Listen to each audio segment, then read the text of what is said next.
जय श्री कृष्ण। अच्छा, बनारस फिर गए क्यों नहीं, काशी गए क्यों नहीं? इसका बड़ा सुंदर वर्णन है, आगे वाली माताओं ध्यान से सुनना, आपके जीवन के लायक बात बता रहा हूं। वैसे तो भगवान करे कभी पति पत्नी में झगड़ा न हो, और अगर झगड़ा हो तो पति पत्नी दोनों ध्यान रखें कि उस झगड़े की भनक हमारी संतान को नहीं लगना चाहिए।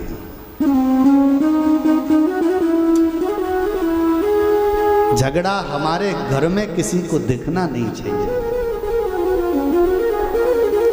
क्योंकि जब पति पत्नी झगड़ा करते हैं ना और उनके बच्चे देखते हैं, तो दो बच्चे हों या तीन हो या एक हो, कोई सोचने लगता है कि मेरी माँ की गलती है, तो वो माँ को हीन दृष्टि से देखने लगता है, और फिर उसके अंदर माँ के प्रति सम्मान कभी नहीं हो सकता। और कभी कभी बच्चा सोचने लगता है कि इसमें मेरे पिता की गलती है, तो फिर वह पिता को हीन दृष्टि से देखने लगता है, फिर वह पिता को कभी सम्मान नहीं देता।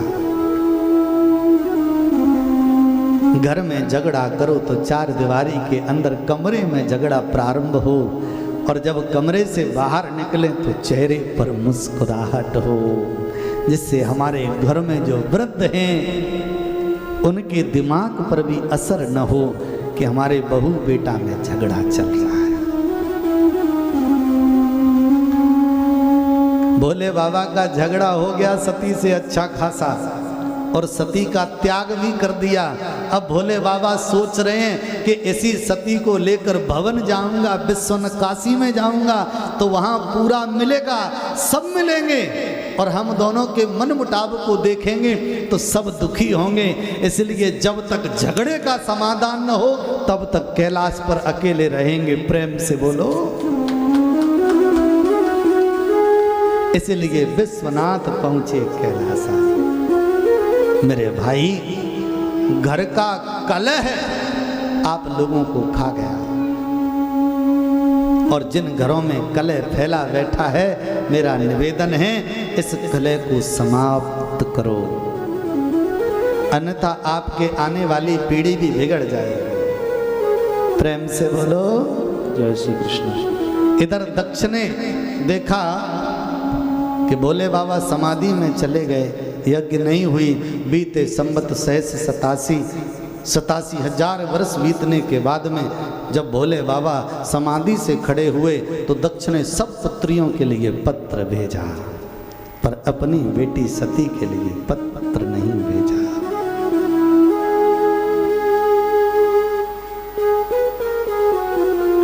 ये लीला कौन कर रहा है? शिव नहीं, शक्ति लीला कर रही है। जब पति ने मुझे त्याग दिया तो पृथ्वी पर अब रहने से क्या लाभ। पावन श्रोताओं, पत्र देवताओं की पत्नियों को मिले तो सब स्त्रियां विमानों पर बैठ बैठ कर जाने लगी। विमान कैलाश पर्वत से उड़े तो माता सती ने भी विमानों को देखा।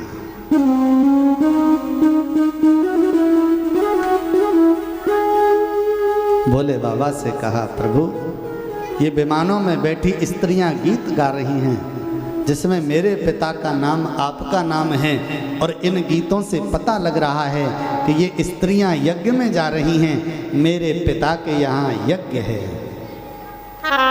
आप चलो ना मेरे साथ में। प्रजापतेस्ते ससुरस्य साम्प्रतम् निर्यापितो यज्ञ महोत्सव किल वयं च तत्रा विश्राम भामते यदर्थितामि विबुधा व्रजन्ति। प्रजापति के प्रजापतेस्ते वे प्रजापति। भोले बाबा बोले कौन से? मैया सती ने नहीं कहा कि मेरे पिता, बोले ससुरस्य है आपके ससुर जी, उनके यहाँ यज्ञ हो रहा है।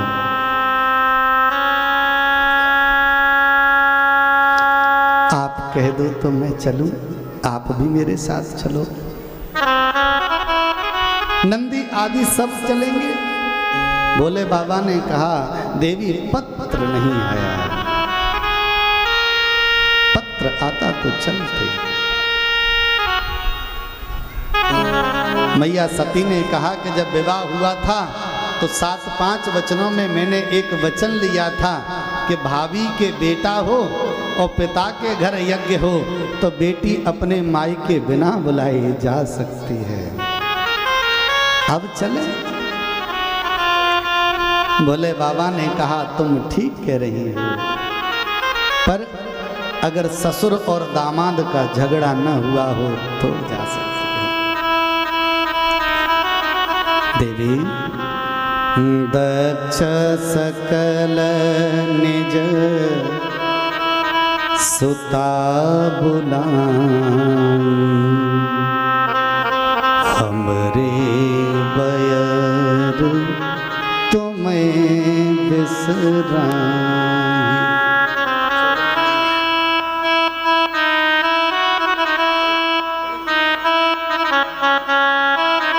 देवी जो बिन बोले जाओ भवानी, रहो न सील स्नेह न कानी। नहीं जाना चाहिए।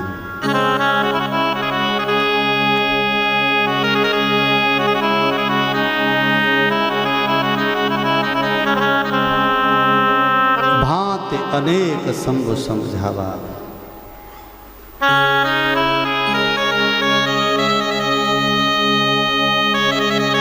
भावी बसन ज्ञान और आवा।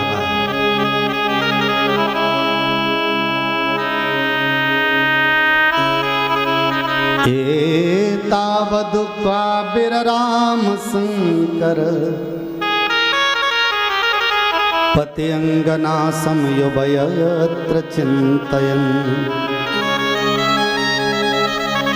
सुहेद्र द्रक्ष परिसंकिता भवानी, निष्क्रामती निर्वसती दुधाशुषा। भोले बाबा मौन हो गए और मैया सती ने भोले बाबा को प्रणाम किया।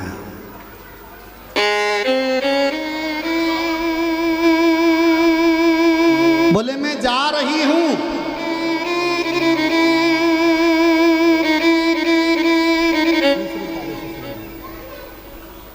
मैं जा रही हूं।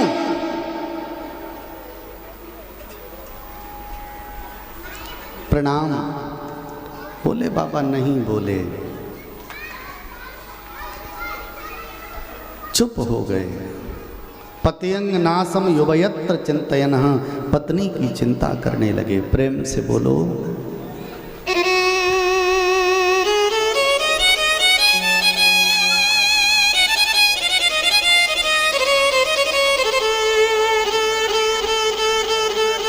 माता सती ने दूसरी बार प्रणाम किया,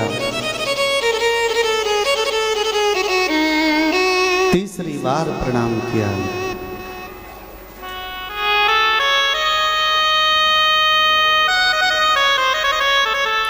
और आंखों में आंसू भरकर कहा, दक्ष पुत्री सती का अंतिम प्रणाम स्वीकार करना। भोले बाबा की आंखों से आंसू टपक गए, अपनी पत्नी को रोक नहीं पाए। क्यों नहीं रोका? क्योंकि जानते हैं कि मैं अगर ये कह दूं कि मत जाओ तो पत्नी कहेगी कि बगल में क्यों नहीं बिठाते मुझे फिर, और अगर कह दूं कि चली जाओ तो ये लौट कर नहीं आएगी।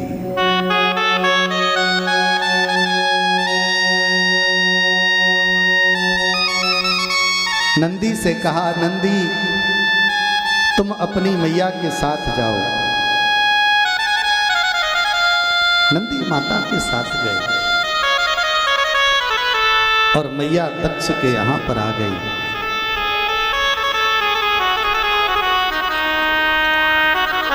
पावन श्रोताओं,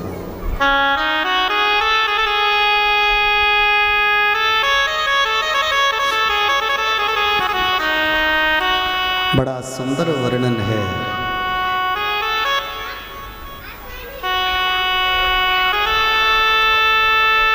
द्वारपालों ने मैया को देखा और मुंह फेर लिया। माता ने घूमकर प्रणाम किया। दोनों द्वारपाल रो रहे हैं।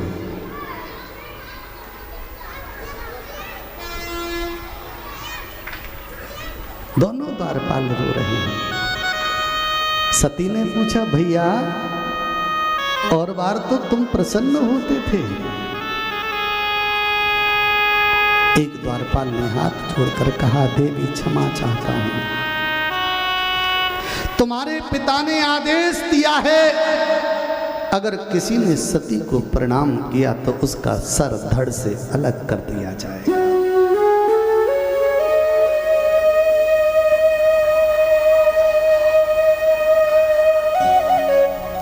माता सती लौटी नहीं, आगे बढ़ गई। आगे से पिता मिला। सती ने अपनी आंखों के आंसू पोंछ लिए। मेरे पिताजी हैं, मिलेंगे तो प्रसन्न हो जाएंगे। पर दक्ष ने आंखें क्रोध से लाल कर ली और जिस रास्ते से सती आ रही थी, हुंकार भरता हुआ उस रास्ते को छोड़कर दूसरे रास्ते से निकल गया।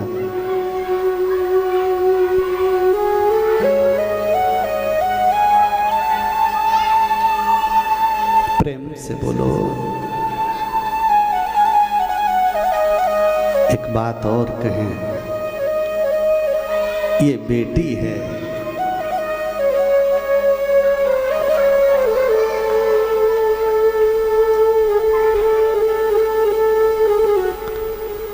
वापस नहीं लौटी और आगे बढ़ी।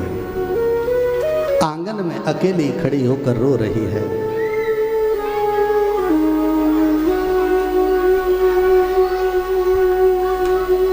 भगवान की सुंदर पावनी लीला।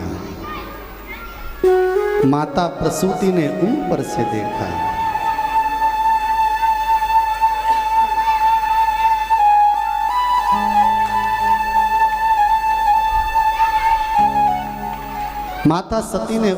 माता प्रसूति ने ऊपर से देखा कि मेरी बेटी सती आ गई।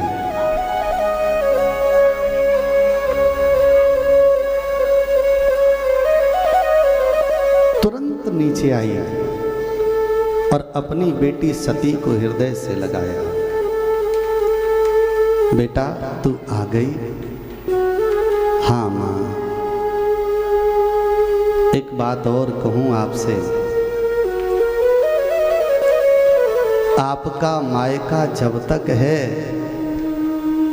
जब तक मायके में माँ जिंदा है।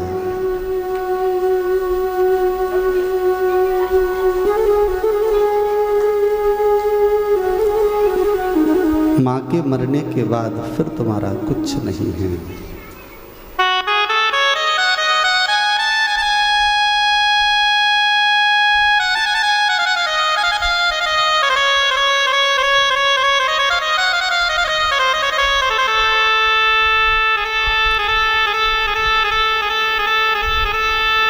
बेटी चाहे अमीर के घर में विवाही हो, चाहे वो गरीब के घर में विवाही हो,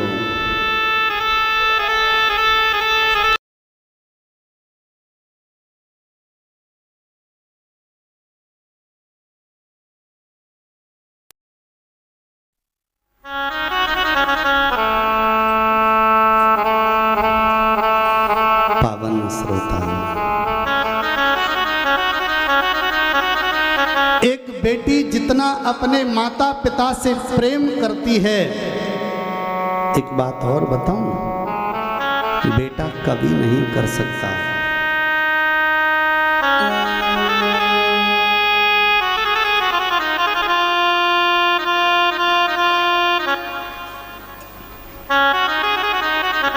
पर एक बेटी की भावना को पिता माता कभी समझ नहीं पाते।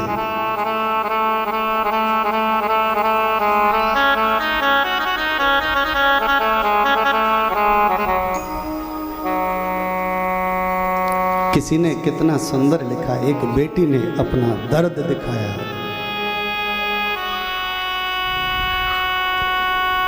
सच बात पूछती हूँ,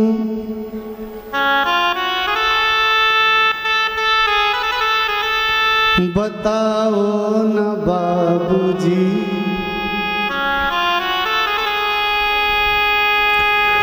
छुपाओ न बाबूजी,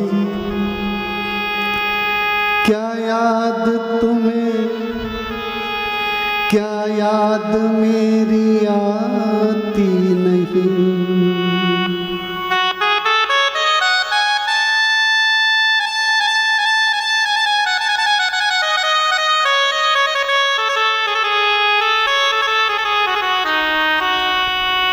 सच बात पूछती हूँ, बताओ न बाबूजी, छुपाओ न बाबूजी, क्या याद मेरी आती नहीं। पैदा हुई घर मेरे मातम सा छा गया, पापा तेरे खुश थे मुझे माता ने बताया था। ले ले के नाम प्यार जताते भी मुझे थे, आते थे कहीं से भी तो बुलाते ही मुझे थे।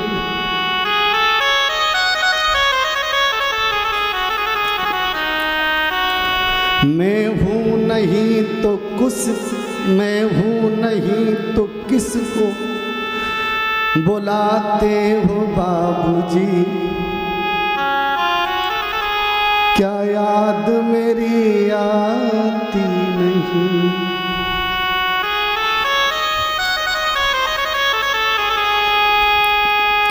हर जिद मेरी पूरी हुई, हर बात मानते, बेटी थी मेरी मगर बेटों से ज्यादा जानते। घर में कभी होली कभी दीपावली आई, संडे भी आई मेरी फ्रॉक भी आई।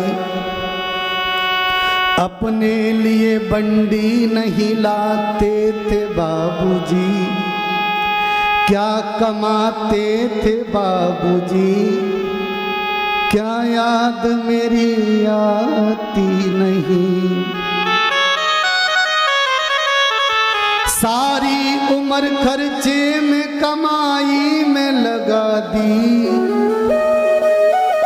दादी बीमार थी तो दवाई में लगा दी। पढ़ने लगे हम सब तो पढ़ाई में लगा दी, बाकी बचा वो मेरी सगाई में लगा दी। अब किसके लिए इतना कमाते हो बाबूजी, बचाते हो बाबूजी, क्या याद मेरी आती नहीं।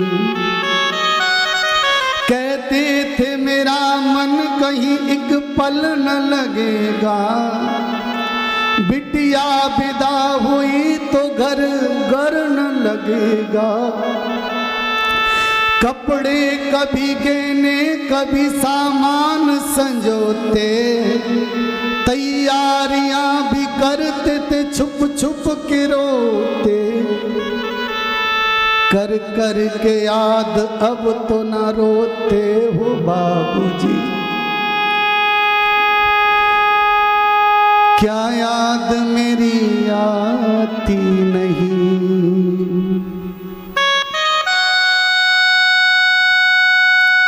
आधा यहाँ आधा वहाँ जीवन अधूरा, पीहर मेरा पूरा है न ससुराल है पूरा, क्या आपका भी प्यार अधूरा है बाबूजी, सच बात पूछती हूँ बताओ न बाबूजी, क्या याद मेरी आती नहीं, एक बात पूछती हूँ बताओ न बाबूजी, छुपाओ न बाबूजी, क्या याद मेरी आती नहीं।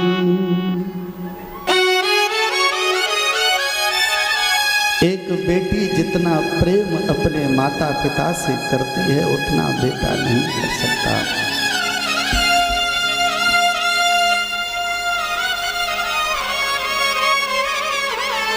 प्रेम से बोलो। माता यज्ञशाला में ले गई, कुंडों को दिखाया, ये सूर्य का स्थान, ये चंद्र का, ये वरुण का, ये पवन का। माता सती ने कहा मेरा स्थान कहाँ है, मेरे पति का स्थान कहाँ है। प्रसूति ने कहा बेटी मैं कितना तुझे छिपाऊं, सत्य बात तो यह है कि ये यज्ञ तेरे पति को अपमानित करने के लिए ही किया गया है।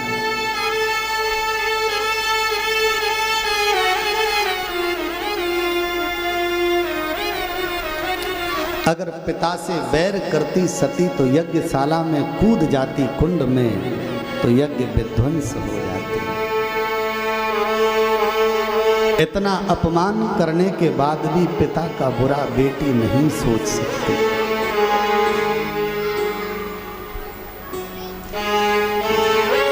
यज्ञशाला से दूर गई और योग की अग्नि से अपने शरीर को जलाकर भस्म कर दिया। नंदी बचाने गए तो सप्तऋषियों ने रोक दिया। नारद बाबा ने जाकर भोले बाबा को बताया, भवो भवान्याम निधनम प्रजापते, महाराज आपकी पत्नी का निधन हो गया। भयंकर क्रोध आया, अपनी एक जटा को तोड़कर पत्थर की चट्टान पर दे मारा। पत्थर के 2 टुकड़े हो गए, एक से वीरभद्र और एक से भद्रकाली का प्राकट्य हुआ। वीरभद्र ने जाकर यज्ञ को विध्वंस किया और जब दक्ष रक्षा करने के लिए आया तो उसी के सर को काटकर अग्नि कुंड में स्वाहा कर दिया। प्रेम से जो बोलो जय श्री कृष्ण।